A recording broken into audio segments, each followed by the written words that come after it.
सभी विद्यार्थी विद्यार्थियों का doctor Rajesh Khatwani, assistant professor government law college Bhilwara की तरफ से पुनः स्वागत है।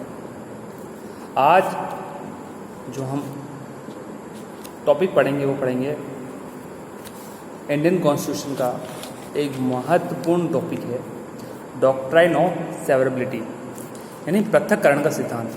देखिए, जितने भी कॉम्पिटिशन्स हैं, जितने भी LLB के एग्ज़ाम्स हैं, सब में ये जो टॉपिक है ये बहुत ही महत्वपूर्ण टॉपिक है और वो हमेशा आता है। वो है डॉक्ट्राइन ऑफ सेवरेबिलिटी।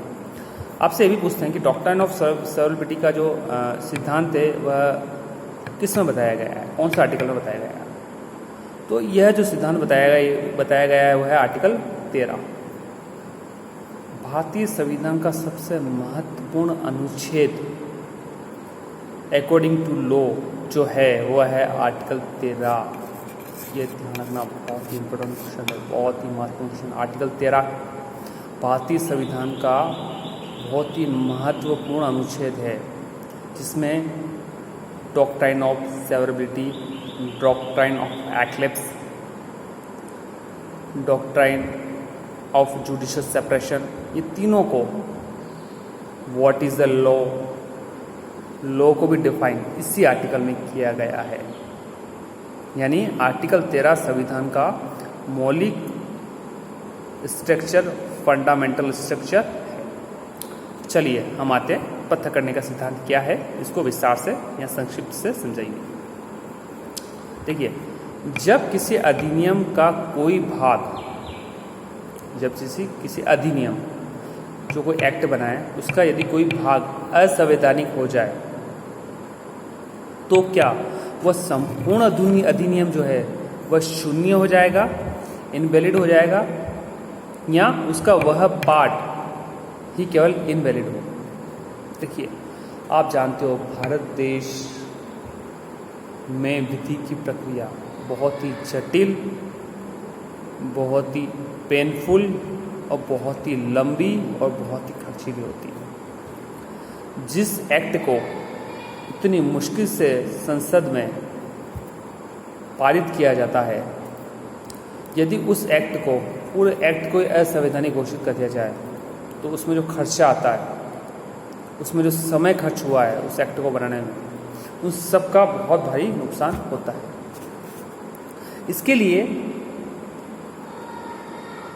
एक सिद्धांत बनाया गया, वह सिद्धांत था डॉक्ट्राइन ऑफ सेवरेबिलिटी। जब किसी संविधान का कोई भाग असंवैधानिक हो जाए तो उस भाग को हम हटाकर उस अधिनियम को हम वापस रिन्यू कर सकते हैं। यदि आप पूरे अधिनियम को असंवैधानिक घोषित करोगे तो उसका नुकसान मैं आपको पहले बता चुका हूं। किसी अधिनियम का एक भाग असंवैधानिक है तो उसका अवैध भाग को हटा दिया जाएगा, लेकिन इससे उस अधिनियम के उद्देश्यों, उस अधिनियम के आशयों को नुकसान नहीं होना चाहिए, उस अधिनियम का उद्देश्य प्रभावित नहीं होना चाहिए। यह हमें ध्यान रखना बहुत ही इंपॉर्टेंट चीज़ है। यदि उस अधिनियम का पार्ट हटाने से उस अधिनियम का उद्देश्य, आकांक्षाओं पर फर्क पड़ता है, उस अधिनियम के मौलिक ढांचे पर फर्क पड़ता है, तो हम क्या करेंगे, उस संपूर्ण अधिनियम को नल एंड वॉइड घोषित कर दिया जाएगा।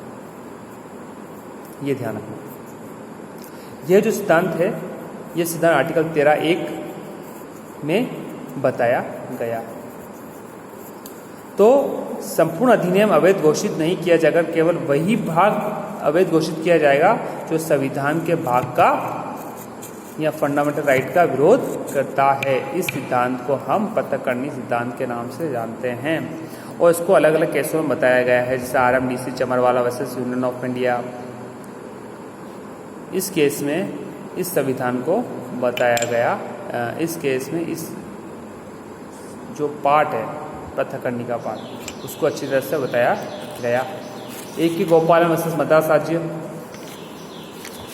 में भी इस केस में अच्छी तरह से सिद्धांत को बताया गया।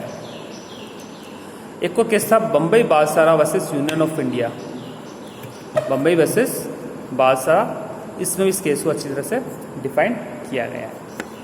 ठीक है। तो ये हमारा जो महत्वपूर्ण टॉपिक था यह था पृथक्करणीय का सिद्धांत। कुल मिला के इसका क्रक्स यही है कि उस अधिनियम का संपूर्ण पाठ हम नल एंड वॉइड घोषित न करके केवल वही पाठ करेंगे जो संविधान के और मौलिक अधिकारों के विरुद्ध है। ठीक है ना। इससे समय की भी बर्बादी जो हुई है, समय भी जो वेस्ट हुआ वो बच जाएगा, पैसा भी बच जाएगा, और विधि के निर्माताओं संसद में जो कानून बनाया गया है उसको भी थोड़ा सहारा मिलेगा।